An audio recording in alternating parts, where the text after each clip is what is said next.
ETF index mutual funds నేర్చుకుని stock మార్కెట్లో రాణించాలనుకుంటున్నారా? వెంటనే ఈ నెంబర్కి కాల్ చేయండి.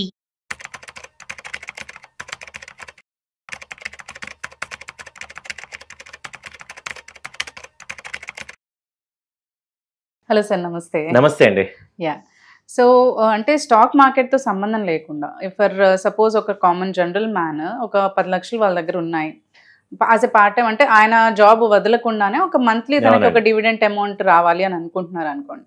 సో అలాంటప్పుడు ఒక ఎలాంటి కంపెనీస్లో మనం ఇన్వెస్ట్ చేస్తే మంత్లీ ఇంత డివిడెంట్ మనకి వస్తుంది అని ఎక్స్పెక్ట్ చేయొచ్చు అంటారు? అలాంటి ఒక 15-20 కంపెనీస్ మనకి షేర్ చేస్తే. తప్పకుండా అండి. ఇది ఒక ఏంటంటే అనలైజేషన్ లాగా మీకు ఇస్తున్నాము. అంటే ఎవ్రీ కంపెనీ ఏంటంటే ఎవ్రీ 3 monthsకి ఒకసారి వాళ్ళ కంపెనీ పర్ఫార్మెన్స్ చెప్పాలి. ప్రాఫిట్ లాస్ స్టేట్మెంట్ కానీ వాళ్ళు ఏం చేశారు అనేది, ఇది మ్యాండేటరీ అనమాట.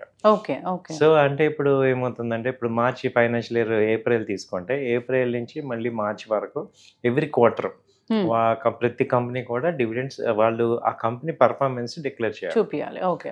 అదేమవుతుందంటే ఇప్పుడు ఏప్రిల్లో మనం కనుక మార్చిలో తీసుకుంటే సపోజ్ ఫైనాన్షియల్ ఇయర్ మార్చితో క్లోజ్ అయిపోతుంది కదా. ఏప్రిల్లో కొన్ని కంపెనీలు రిజల్ట్స్ వస్తాయి, కొన్ని మేలో ఇస్తాయి. అది మార్చివి ఆ క్వార్టర్లీవే మార్చిలో ఇస్తాయి. ఏప్రిల్ మే కొన్ని జూన్లో ఇస్తుంటాయి.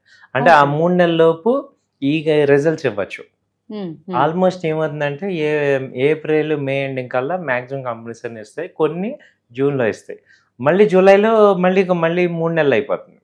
సో ఇలా చూసుకుంటే ఏమవుతుందంటే నెల కూడా కొన్ని కంపెనీస్ అక్కడ డివిడెండ్స్ ఒక ప్లాన్ లాగా చేసుకుంటే కొన్ని కంపెనీస్ డివిడెండ్స్ ఇస్తుంటాయి. ఇప్పుడు మేమేంటంటే ఒక అజంప్షన్గా అంటే ఇందులో 80% వరకు కరెక్ట్ ఉన్నాయి. సో అలాంటి ఎవ్రీ మంత్ ఒక కంపెనీలకి డివిడెండ్స్ ఇచ్చే కంపెనీలు ఏమి ఉన్నాయి అని చూసుకుంటే మీకు ఒక లిస్టు ఇస్తున్నాం మేము. సో వీటిల్లో మీరు ఇది ఓన్లీ వ్యక్తిగత అభిప్రాయమే, మీరు 100% ఇది అవుద్దని లేదు. ఆ క్వార్టర్లో ఆ కంపెనీ ప్రాఫిట్స్ రావాలి, వస్తేనే వాళ్ళు డివిడెండ్ ఇవ్వగలుగుతున్నారు. మీకు ఒక మోడల్ పోర్ట్ఫోలియో లాగా ఇది మీకు ఎగ్జాంపుల్ కింద ఈ కంపెనీస్ చెప్తున్నాం. మీరు కూడా ఎడ్యుకేషన్ పర్పస్ కింద తీసుకోండి ఇది. సో ఫస్ట్ ఏంటంటే ఇప్పుడు జనవరిలో చూస్తే విప్రో కానీ టీసీఎస్ హెచ్సిఎల్ టెక్ ఈ మూడిట్లో ఎక్కువ ఈ 3 కంపెనీలు డిక్లేర్ చేస్తుంటాయి డివిడెండ్స్. అంటే ఆ రిజల్ట్స్ ఈ విప్రో టీసీఎస్ హెచ్సిఎల్ ఈ కంపెనీస్ ఎక్కువ చేస్తుంటాయి ఇది జనవరి. ఓకే. ఫిబ్రవరి తీసుకుంటే ఈ ఓఎన్జీసీ ఐటీసీ ఎంఆర్ఎఫ్ ఈ కంపెనీలు ఆ రిజల్ట్ ఏంటంటే డిసెంబర్ రిజల్ట్నే ఫిబ్రవరిలో ఇస్తుంటాయి. ఓకే. సో రిజల్ట్ ఇవ్వడంతో పాటు వాళ్ళు ఏంటంటే ప్రాఫిట్స్ ఉంటే డివిడెండ్స్ ఇస్తుంటారు. ఆ డివిడెండ్ ఎక్కువ ఫిబ్రవరిలో జరుగుతుంటాయి ఈ ఓఎన్జీసీ కానీ, తర్వాత ఐటీసీ కానీ, ఈ ఎంఆర్ఎఫ్. తర్వాత మార్చి తీసుకుంటే ఈ క్రిసిల్ ఒకటి, ఎస్బీఐ కానీ ఎస్బీఐ కార్డ్ ఇవి మార్చిలో ఎక్కువ ఇస్తుంటాయి. అంటే డిసెంబర్ రిజల్ట్ని మార్చిలో ఇస్తున్నాయి. ఓకే. సో ఇప్పుడు మళ్ళీ ఏప్రిల్ చూసుకుంటే ఏంటంటే మళ్ళీ ఐటీ కంపెనీలో ఏప్రిల్లో మీకు ఇన్ఫోసిస్, టెక్ మహేంద్ర, బ్రిటానియా ఇవి ఎక్కువ రిజల్ట్స్ మళ్ళీ మార్చిది ఏప్రిల్లో ఇమ్మీడియట్గా ఇస్తుంటాయి. సో ఇప్పుడు క్వార్టర్ అయిపోయింది కదా, జనవరి ఫిబ్రవరి మార్చి అవగానే ఏప్రిల్ ఏం చేస్తుంటే ఐటీ కంపెనీస్ ఇమ్మీడియట్గా ఇస్తాయి. వాటిల్లో ఏంటి టెక్ మహేంద్ర కానీ, తర్వాత ఈ ఇన్ఫోసిస్ కానీ, బ్రిటానియా కానీ ఇస్తుంటాయి. మళ్ళీ మార్చ్ అయిపోయాక ఏప్రిల్ అయిపోయాక మేలో ఏంటంటే HDFC bank, state bank, ICICI bank ఇవి నెక్స్ట్ క్వార్టర్ మంత్ అవ్వగానే బ్యాంక్స్ ఫస్ట్ ఇస్తాయేమో కదా, అది సెకండ్ మంత్లో ఇస్తుంటాయి. ఒక్కోసారి ఏమవుతుందంటే 20 తర్వాత ఇస్తుంటాయి, అవి నెక్స్ట్ మంత్కి డివిడెండ్స్.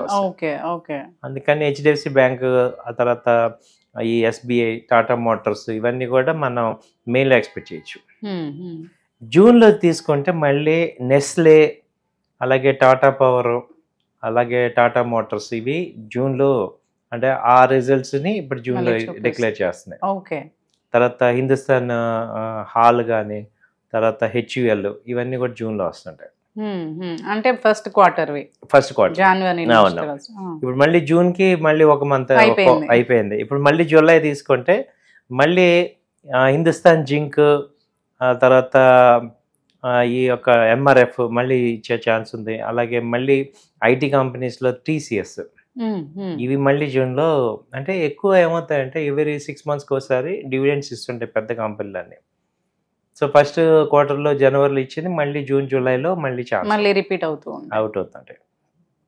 తర్వాత ఆగస్ట్ తీసుకుంటే Indian oil, BPCL, Reliance, Castrol ఇవిలా ఈ కంపెనీస్ ఎక్కువ సెకండ్ హాఫ్లో డివిడెండ్స్ ఇస్తాయి. డివిడెండ్స్ వస్తాయి. ఓకే. తర్వాత ఆగస్ట్ తర్వాత సెప్టెంబర్ తీసుకుంటే మళ్ళీ నాల్కో కానీ, హెచ్ఈఎస్ కానీ, తర్వాత విప్రో, తర్వాత ఈ బ్యాంకింగ్ స్టాక్స్లో ఇంకేంటంటే కెనరా బ్యాంక్ ఒక్కోసారి కొన్ని మిడ్ క్యాప్ బ్యాంక్స్ ఇవి కూడా ఇస్తుంటాయి. తర్వాత ఈ కోటక్ బ్యాంక్ కానీ, ఐసిఐసిఐ బ్యాంక్ ఇవి ఎక్కువ సెకండ్ హాఫ్లో కూడా ఇస్తుంటాయి. తర్వాత అక్టోబర్ నెలలో తీసుకుంటే మళ్ళీ అక్టోబర్లో మళ్ళీ ఐటీ కంపెనీస్ వస్తుంటాయి. మళ్ళీ ఇన్ఫోసిస్ కానీ మేజర్ ఎక్కువ డివిడెండ్స్ వచ్చేది ఎక్కడి నుంచి వస్తుందంటే వేదాంత, హిందుస్థాన్ జింక్, తర్వాత ఈ హెచ్సిఎల్, పిటిసి ఇవన్నీ వస్తాయి.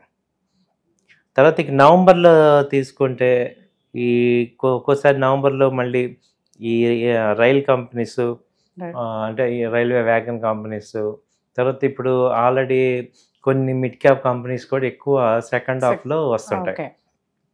అలాగే వాటిల్లో మనం చూసుకుంటే